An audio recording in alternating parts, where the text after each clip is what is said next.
Stakeholders in the aviation sector have identified policy inconsistency by various governments and lack of patriotism as major problems bedeviling the industry in Nigeria. They spoke during the 23rd annual conference of the League of Airports and Aviation Correspondents in Ikeja, Lagos. According to them, policy somersault had not only discouraged investors from coming into the sector, but had also continued to hinder the growth of Nigeria Airlines. They therefore called for the review of existing bilateral air services agreements. It's however unfortunate that politicization, overbearing governmental intervention, and policy inconsistency from the late 80s happened to be the bedrock of the beginning of the nosediving in the contribution of aviation industry to the economic development. The last straw that breaks the camel's back was the liquidation of the national carrier, Nigeria Aviation, in 2004.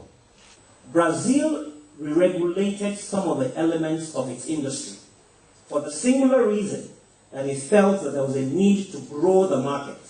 When you have a policy that does not tie up what happens in tourism, what happens in agriculture, what happens in the oil and gas sector, all to aviation, then you do not have a policy. So when we have regulations made that is not consistent with the overall objective of the industry, we have a major problem. Why are we celebrating foreign airlines on our soil to the detriment of our indigenous investors? Foreign airlines should not be encouraged to come to this country to undo us.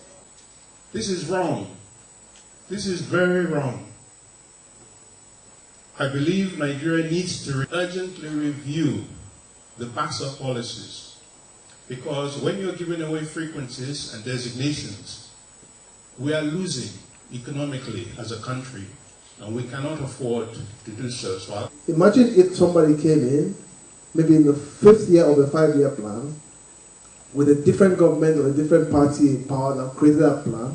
So long as we agree that people that made those plans, and those plans exist, the people that made those plans were patriotic, and that plan was done for the benefit of the country. Why can't I then continue that plan?